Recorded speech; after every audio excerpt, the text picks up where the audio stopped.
Okay, good evening, everyone. It's a pleasure to be here at this conference and to be able to present my paper with you today. I will now share the screen and then I will talk a bit in greater detail about what I have prepared for today's presentation.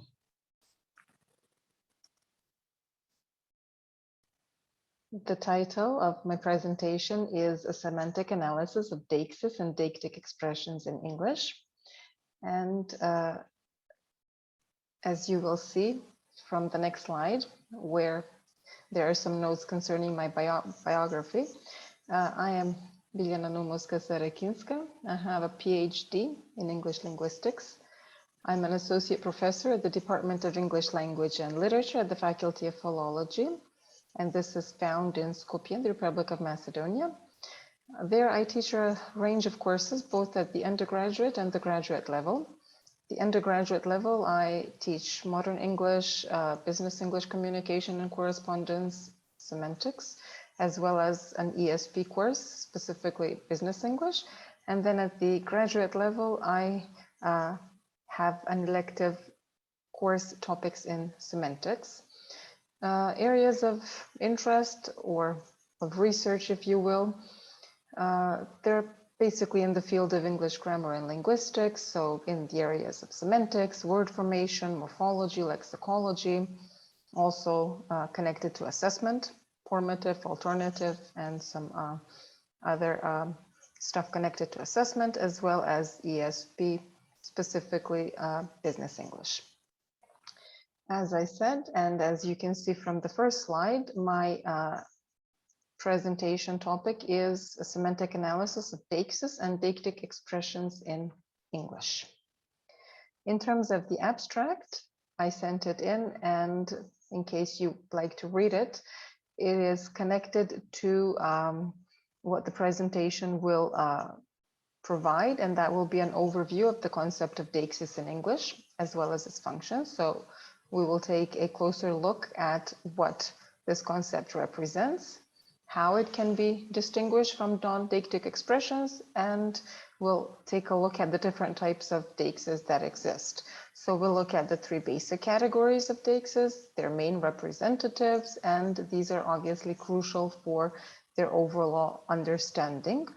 At the same time, I will provide a brief introduction of other categories and what their significance is. So basically, the purpose of the presentation is to analyze and to underline the complexity of these deictic words and the fact that though they may be limited and though they may represent only a small segment of the English language, their misinterpretation may nevertheless lead to a number of misunderstandings. These words are context dependent. So in that case, we can say that the understanding of the context is crucial, the context in which they're used. And as a result, imperative that more awareness is raised among the speakers in order to facilitate effective and successful communication. Now, in terms of what the concept Deixis represents, in the English language, and I think in any language, not just English language, but English language is our focus, there is a small number of words, and their meaning may change depending on various factors. So depending on who uses them and when they're used and where they're used, and we call these words context dependent. So these words that are context dependent are also known as deictic words, and this whole concept is known as deixis. Usually in English, words are either of Latin or Greek origin. This one is of Greek origin. It's a Greek word meaning to show or to point. And by analogy, we can say that by using these words, basically we are pointing. Herford, Heasley, and Smith explain deictic words in the following way. So they say a deictic word is one which takes some element of its meaning from the situation. And the situation is obviously the speaker, the addressee, the time, and the place of the utterance in which it is used. You will see from the image here, we have the deictic center, I, here, and now. And then we have person deixis, we have time deixis, we'll have space deixis, and words connected to these different concepts, which we shall look at in greater detail in a moment. So basically, by using these deictic words, then we localize the utterance in a spatio-temporal frame, and as such, they act as road signs to the interlocutors of the conversation. So there's a short example here with, you will see some words underlined. Can you please help me? I've been here since last month and my food will run out tomorrow. Now, without knowing the context, and the context referring to who the speaker is and when it is said and where it is said and who the listener is, it will be very difficult for us to interpret the meaning of these words, you and me and I and here and last month, my and tomorrow. So basically these words are our context dependent word, and as a result they depend on the interlocutors, I guess, of the conversation in order for us to see what they mean. So the following linguistic expressions are considered to be deictic structures, demonstratives, basically referring to pronouns and adjectives such as this and these and that and those. Pronouns, first and second pronoun, also possessive and reflexive pronouns. The examples are given here. Adverbs of time and space, they're considered to be deictic and context dependent. So here and there, now, then, today. What I refer to today from this point of view will not be the same as if I were to use the word today, tomorrow. And the same thing applies to tomorrow and to yesterday. Some tense markers, so we have watches, the es, redecorated, the ed, the will, the ing, all of these are considered to be deictic markers, and motion verbs come and go because they depend on where the speaker is. So if I say come here, the idea is that the listener needs to come closer to where the speaker is. And if I say go there, then again, the listener needs to move away from the speaker. In terms of context, because this is a very important concept in terms of Deixis, it's very important that we understand what context is.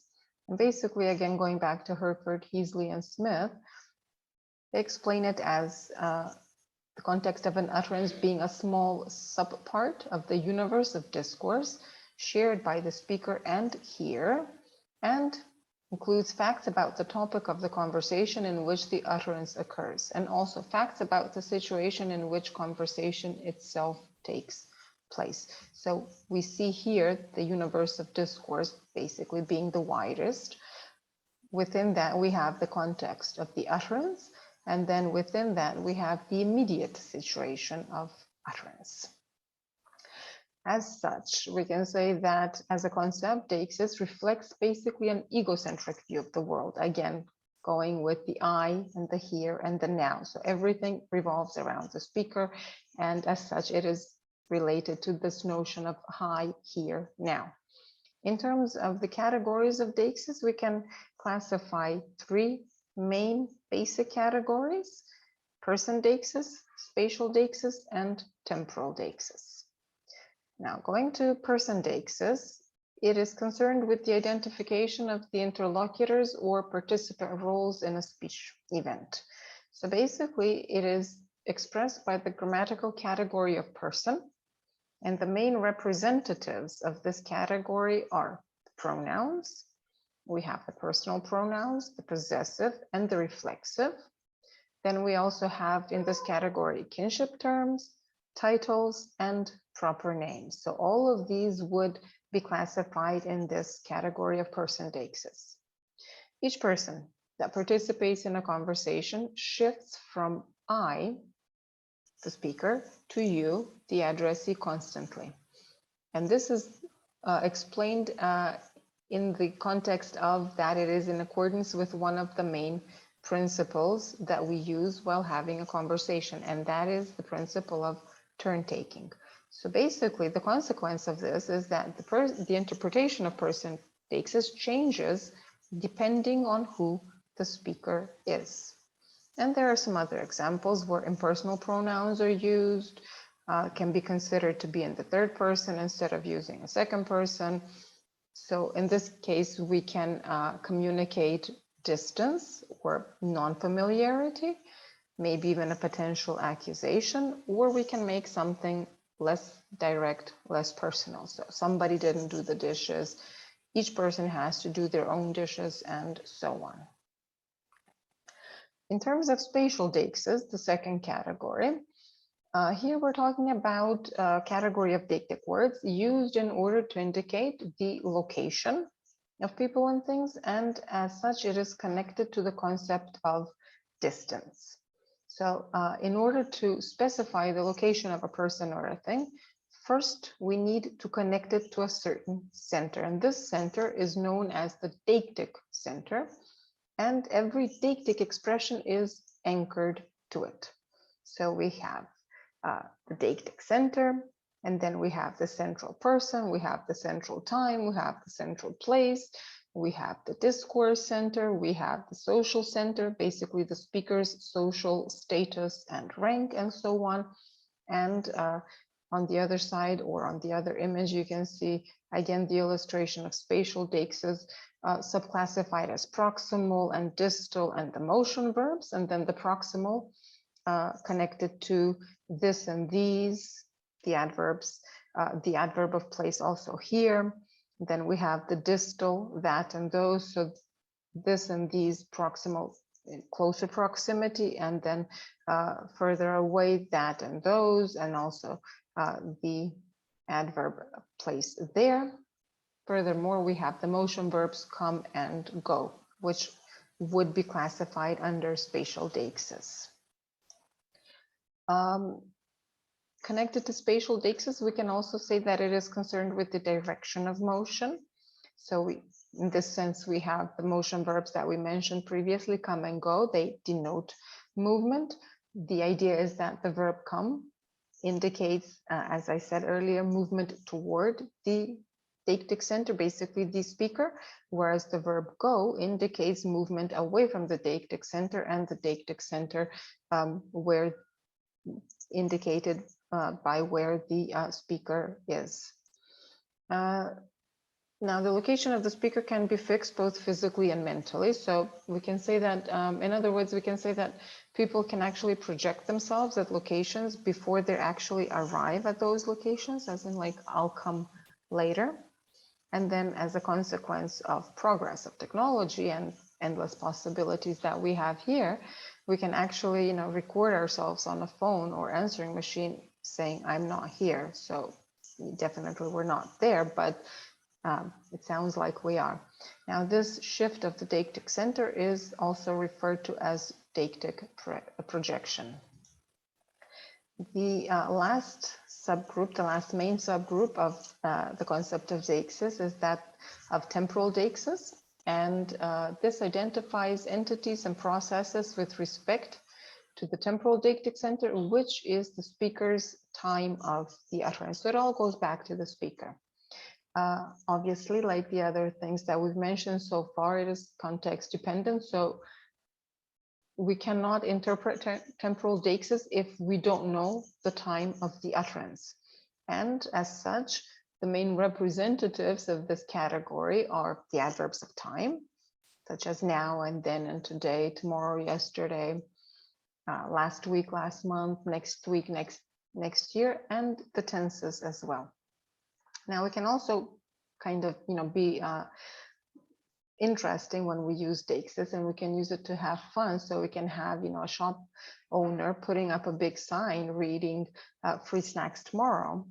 And then once you get there, they'll say, oh, no, I put it up today. I meant tomorrow, as in the next day. So we can say that you're always a bit too early to claim the meal. Again, and you have the second illustration denoting much the same thing. In terms of the other categories of deixis that exist, so we can also mention social deixis, which is concerned with the codification of the social status of the speaker, the addressee, or a third person or entity that is referred to, as well as the social relationships holding between them. And here we have the personal pronouns. Now in English, we don't really have this anymore, but there's the two vous distinction that used to be present and is still present in some languages. The forms of address and the choice of vocabulary as well. So, Professor, may I ask a question? Professor Smith, again, to indicate that there is this higher level of formality. The tu vous distinction comes from the French pronoun tu, and it is usually used to address someone equal to us socially, someone that we're close to. On the other hand, if we want to indicate that we respect somebody, we can go with the vous form. As I said, we don't have this in English at this stage. Some other categories of Deixis besides that of social Deixis, we can mention Discourse Deixis, which is concerned with the use of certain linguistic expressions which point to the preceding or following utterance in the same spoken or written discourse. And these words contribute to the overall cohesion of the text, thus we avoid unnecessary repetition. The main representatives of Discourse Deixis are demonstrative pronouns, the third person pronouns, and also the definite article the. Okay, so we have some examples here. And then we can add here that almost all of the linking words that we use in written discourse have a deictic function, such as the words actually, anyway, as mentioned before, moreover, in conclusion, and so on. So in conclusion, we can say that Deixis as a phenomenon, at first glance, it may look simple, but when we take a closer look at it and when we start exploring and researching the wide range of possible uses and then all the different information that can be conveyed, we in fact realize that it is quite complex and multifaceted.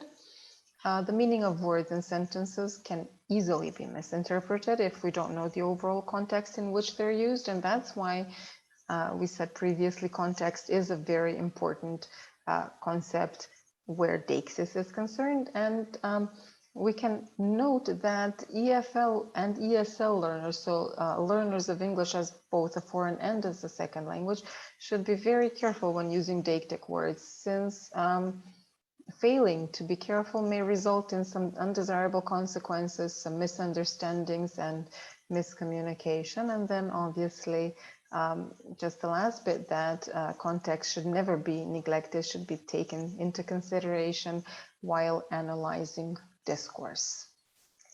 Thank you very much for your attention. I hope you enjoyed the presentation. If you like to discuss anything, you have my contact details. I'd be happy to hear from you. Bye-bye.